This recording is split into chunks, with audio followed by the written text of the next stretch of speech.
Love is in the air and the aisles at Whole Foods Market. Head in now for the love affair and make it a memorable Valentine's Day with great deals on finds like animal welfare certified New York strip steaks and sweets from the bakery. Set the mood with fresh, beautiful flowers from Whole Foods Market, where Prime members can pick up a double dozen bunch of roses for just $24.99 from February 8th through the 14th. Shop in-store or online. Terms apply. Fall in love at Whole Foods Market.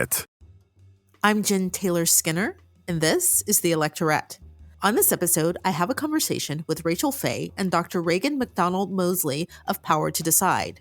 Power to Decide is an organization that works to advance sexual and reproductive well-being, and they've just released an interactive map which tracks the ever-changing and chaotic landscape of abortion access before and after the Dobbs decision, which overturned Roe v. Wade.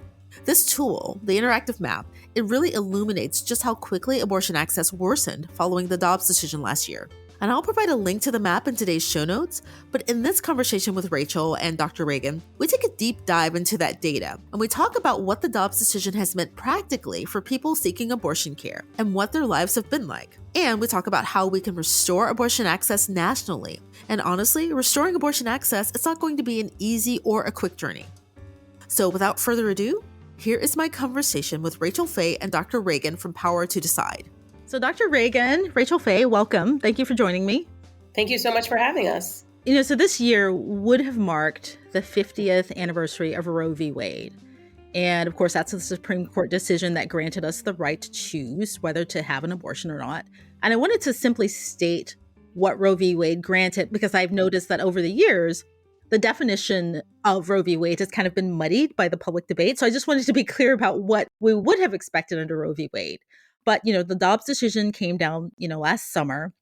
And if you had asked me 5 years ago if I thought that abortion rights were in danger, I would have said absolutely, right? The writing's on the wall.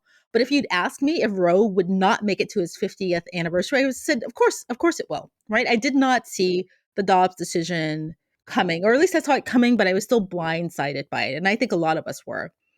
So I just want to talk about your organization's project, because you have a really good project tracking what's happened since the Dobbs decision.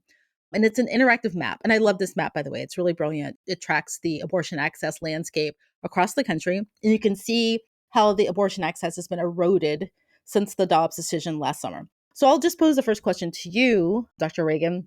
The interactive map, I think it gives a snapshot at the very beginning of, I think, spring of last year, right? And it seems like a lot of states were making changes or bans even before the Dobbs leak happened. So what was the landscape like last spring? Yes, thank you again so much for having us, and thank you for this important discussion and for the opportunity to imagine the world pre-Dobbs, right? And the reality is that abortion was accessible in most parts of the United States, but largely it still depended, even then, on where someone lived. For example, in Texas, abortion has been largely restricted since the fall of 2021. And so abortion has been under attack for a long period of time. In fact, we know just in the last 5 years alone, there have been more state restrictions and bans on abortion than ever before since Roe was passed in 1973. So, while we are all mourning the loss of Roe, it's important to note that abortion access has been under attack for a long time. And I think it's even more important to realize that Roe was never enough. And so, obviously we'll get to sort of next steps in reimagining and re-envisioning. And I hope we do have that conversation. And when we do, we have to do it better, because Roe was never enough for real tangible access for everyone across the country. So, I've heard that a lot, that Roe was never enough. But can you explain what you mean by that? Yeah, absolutely. So there have been, again, a huge number of state level bans and attacks and targeted restrictions against abortion providers, otherwise known as trap laws, passed over the last 5 to 10 years that have really eroded and winnowed access in many places. And these laws looked like, 72-hour waiting periods in Missouri, or, certain requirements for people to be read inaccurate information about the risks of abortion, restrictions and requirements on how medication abortion was provided, restrictions and requirements on the physical space required for abortion access, nothing that really was correlated with outcomes and patient safety, but reported to do so, that were passed in many states that caused it to be very, very difficult and many of these places for people to access abortion. And this was all pre-Dobbs, right? And so then Dobbs happens, and some states further restrict abortion access, and many, many states completely ban access, meaning that huge swaths of the country now have no access whatsoever, and people have to travel hundreds and sometimes even thousands of miles to obtain basic health care that should be accessible in their own community. I just wanted to add that all of what Dr. Raegan just talked about was on top of something called the Hyde Amendment, which was initially added to annual federal spending 3 years after Roe v. Wade became the law of the land, so in 1976, and has banned public insurance that is federally funded from covering abortion care ever since. So Dr. Raegan's point about, abortion access depending on where you live, for roughly half the states, their Medicaid programs did not cover abortion. The other half would cover abortion care with their state dollars. And so because of this, where you lived not only determined whether you faced this myriad of restrictions, it also was determinant of whether or not you could afford abortion care. And more than half of the people who depended on Medicaid in states that did not cover abortion were women of color. So this impact was also not falling universally. It was really disproportionately harming certain people. And so we do know that it's been under attack for decades, right? Since Roe became the law of the land, right? It's under attack and it's been eroding. But I feel like over the past couple of years, particularly in 2022, like things really accelerated. I remember when the decision in Oklahoma, which was, an outright ban, we were all kind of panicking, right? It was HB 4327. Like, what do you make of that ban happening and just things kind of accelerating in 2022, even before the Dobbs decision came down, even before the leak even? Were they doing this in anticipation of the Dobbs decision? Like, what was happening there? I mean, I certainly think that they anticipated that. They perceived a shift in federal courts, particularly the Supreme Court. And, it can take a long time for those cases to work their way up to the Supreme Court. So a lot of attempts that we've seen over the years are designed to challenge Roe. What I think is so notable about the Dobbs decision is that only a few years earlier, a court with a slightly different makeup had struck down a gestational ban. And so we don't, and other kinds of bans that would have very clearly violated Roe. So I think for those of us in this community, we knew from the minute that the decision was made by the court to take the Dobbs case, that the only reason to do so is if they were going to rule differently. And I think that was the agenda of many of the folks who filed cases in a variety of different courts for years leading up to the decision. Right. So they were counting on us not having time to react and in anticipation of the Dobbs decision coming. Yes, and they were counting on a favorable makeup of the court. So, Dr. Raegan, I don't know if you want to answer this, but what happened after the first 48 hours, the first 2 days following the Dobbs decision? Because things went pretty quickly after that. Yeah, it was complete chaos at first because people didn't know what this meant. There were some states that had sort of old laws that were already on the books from pre-Roe days, and people didn't know if those laws would be enacted. In some states, it was clear that those laws would be enacted, but there was a waiting period, or the district attorney in that state had to take some action for it to come into place. And so the initial reaction was just complete chaos for people providing abortions in those states and for folks trying to interpret these laws. And it left a really troubling period of time where people who were pregnant and seeking abortion access in those states didn't know if they'd be able to obtain abortion access, and providers didn't know if they were able to provide it. So that's in part why we've been working very hard to keep our resource abortionfinder.org up to date, not only working with colleagues in our ecosystem to interpret these laws, but also actually calling the clinics every day and finding out if they're actually providing care, right? Because there's sort of what the law says and then also how it's interpreted and then what's happening on the ground. And so this really vital resource provides accurate, up-to-date information about what's happening in each state across the country, where abortion access is still accessible, where it is not, and what the laws are surrounding this whole scenario. So did you have calls from actual abortion providers kind of wondering where they fit into the landscape? Were they unsure of whether they could provide abortions or not? Yes, I mean, just that first weekend after the Dobbs decision came down, right? You can imagine that in emergency rooms across the country, people were walking in as they do every weekend, pregnant and bleeding, needing care for early pregnancy management. And the providers who were taking care of them didn't know what they could do, right? Do they have to wait until the person's bleeding so much that their life is threatened? Who determines that? And sort of, if you wait to that point until someone's life is threatened, they might need such level of medical care that it's hard to treat them or to save them? Or do they have to wait until there's no quote unquote heartbeat, which is really just electrical activity of a clump of cells that could eventually turn into a heart? But it was pure chaos for everyone. And this is, unfortunately continuing to go on every day, where people are waking up and needing care and they're not sure where to go. And also providers aren't sure if they're able to provide that care. And so it's not surprising that what we're seeing is an increase in maternal mortality and morbidity and pregnancy-related complications, particularly in states that have restricted and banned abortions. Have we been able to track that? I mean, is that quantifiable at this point? Because it's been less than a year, frankly. Things have happened really quickly. I mean, is someone tracking, the rate of maternal mortality in relation to the Dobbs decision coming down? Yeah, so folks have been tracking this for some time, even just looking at states that have already, highly restricted abortion compared to states where it's readily available in the pre-Dobbs days. And that research has found, in particular, that rates of maternal morbidity and mortality are much higher, as well as complications for newborns in those states. And of course, we're going to be tracking this data, and there's going to be research happening to further evaluate this. But the outcome is clear. It's devastating, and it disproportionately impacts women of color and people who are struggling to make ends meet.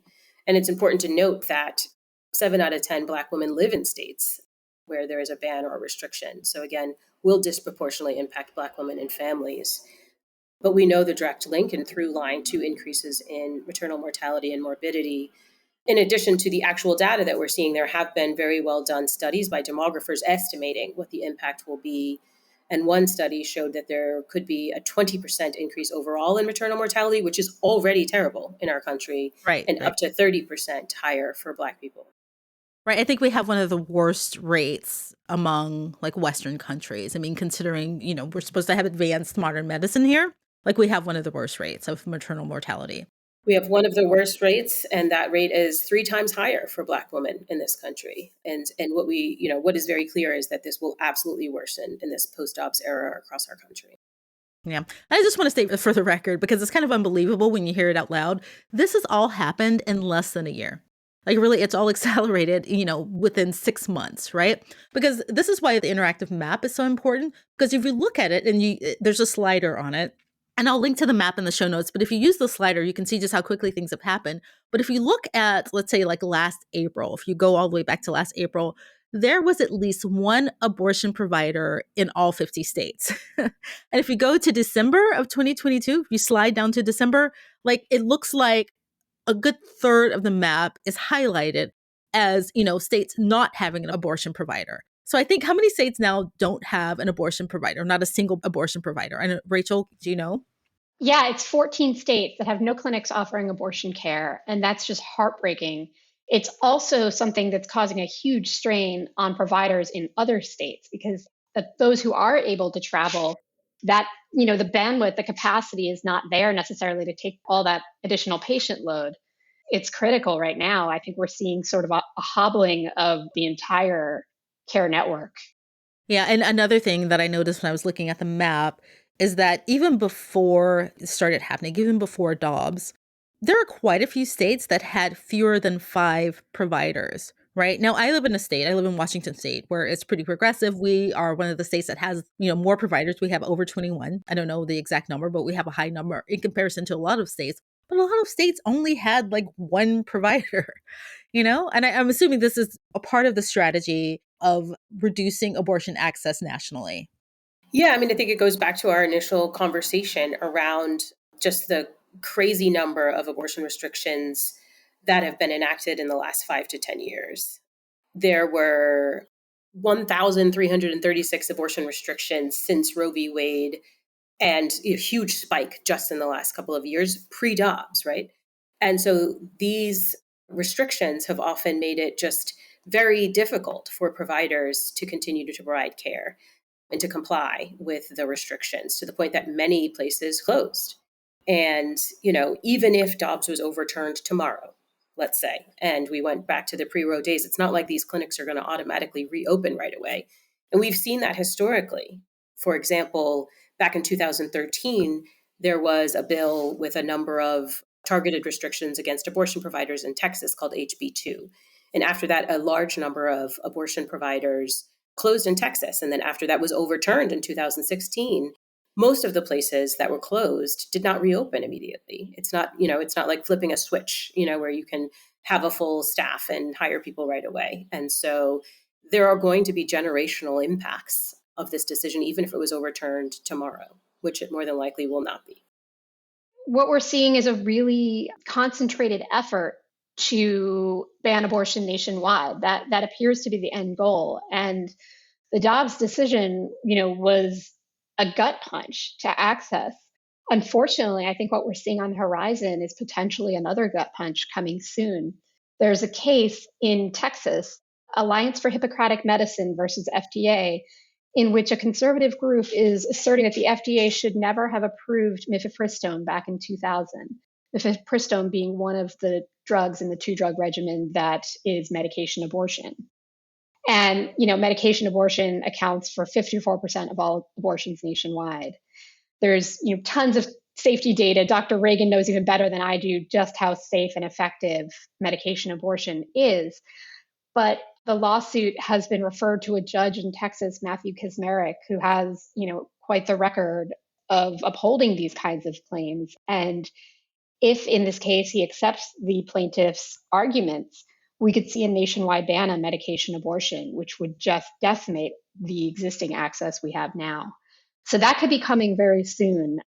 And the judge can either rule after that based on the briefs or schedule oral arguments. So we could see, another blow to access as soon as this spring. And, while I don't know the outcome of that case, I think it goes back to this sort of concerted effort, whether it's the targeted restrictions that Dr. Raegan talked about, the head-on assault of Roe, and now these assaults on medication abortion. It is all sort of a coordinated effort. And it's really alarming that it's happened as quickly as it has, to your point. Right. So the thing is the case is happening in Texas, but because it involves the FDA, it would have national implications. Is that why? Yes, they filed in federal court. And so a decision in this case means that one judge in Texas can decide whether or not the entire country has access to mifepristone. And if that sounds outrageous, it absolutely is. But I'm preparing your listeners for what is happening in this case. Yeah. Love is in the air and the aisles at Whole Foods Market. Head in now for the love affair and make it a memorable Valentine's Day with great deals on finds like animal welfare certified New York strip steaks and sweets from the bakery. Set the mood with fresh, beautiful flowers from Whole Foods Market, where Prime members can pick up a double dozen bunch of roses for just $24.99 from February 8th through the 14th. Shop in-store or online. Terms apply. Fall in love at Whole Foods Market.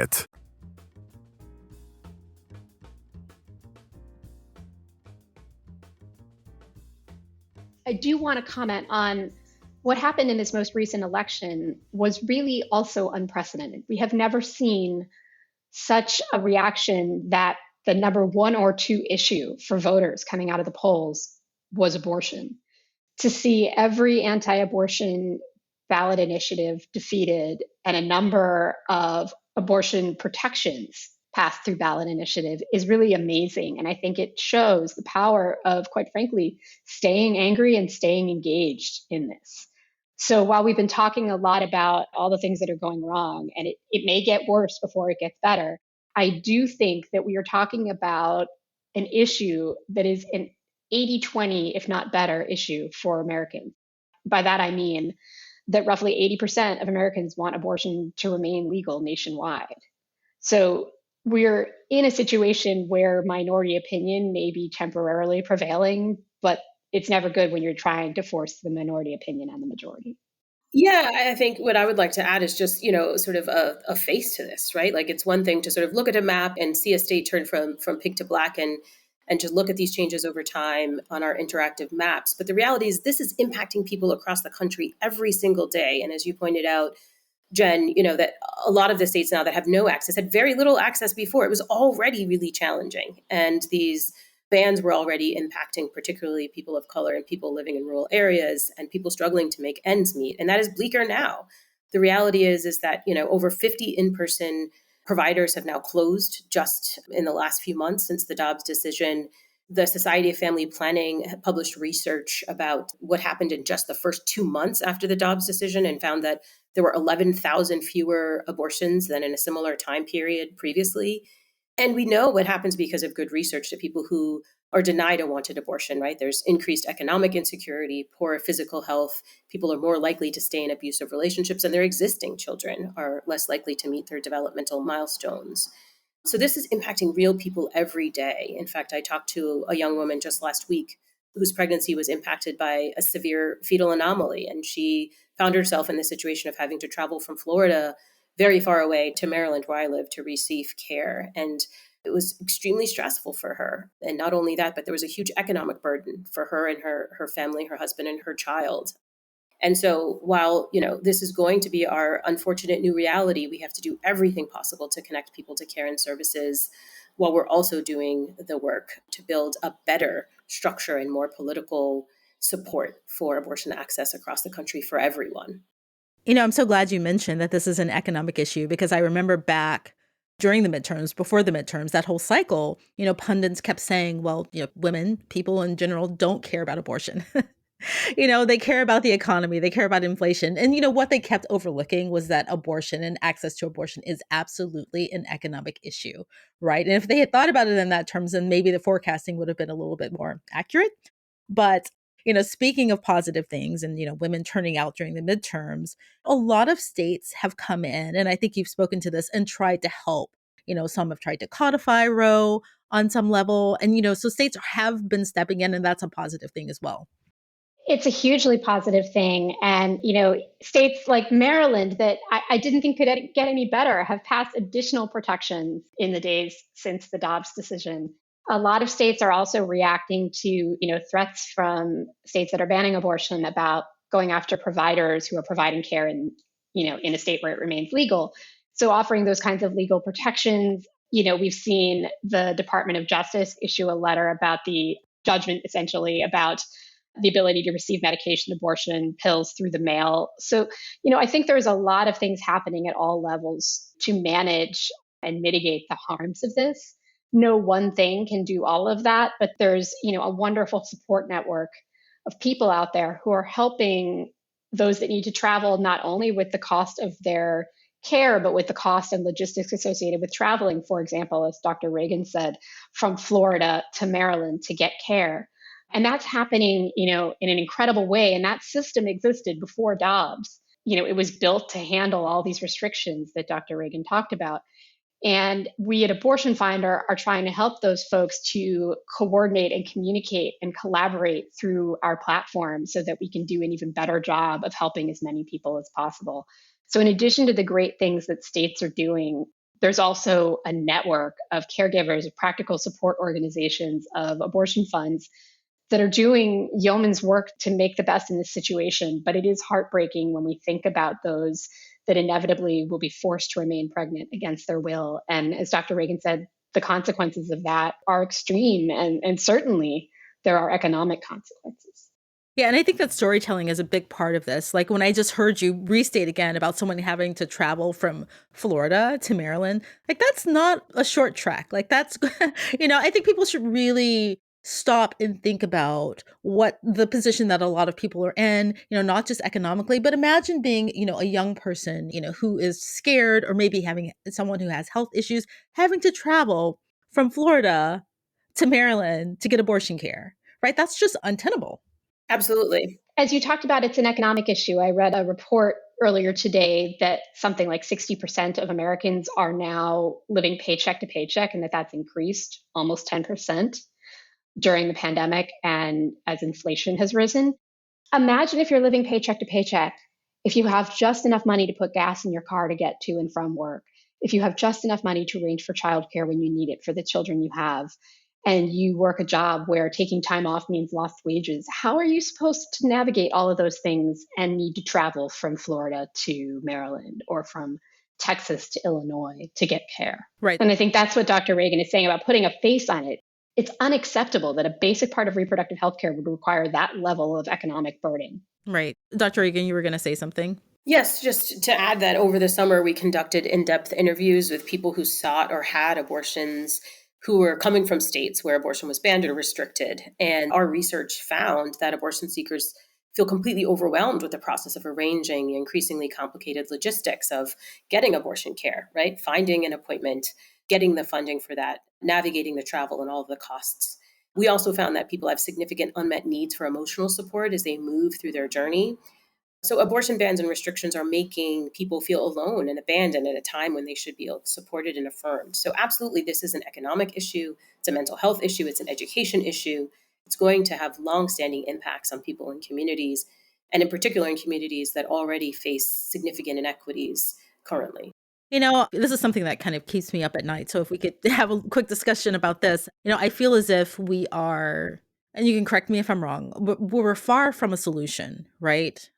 Sadly. So like we said, like Roe v. Wade was not enough, right? During the years we had it, it felt like it was pretty secure, but as we've talked about, it wasn't.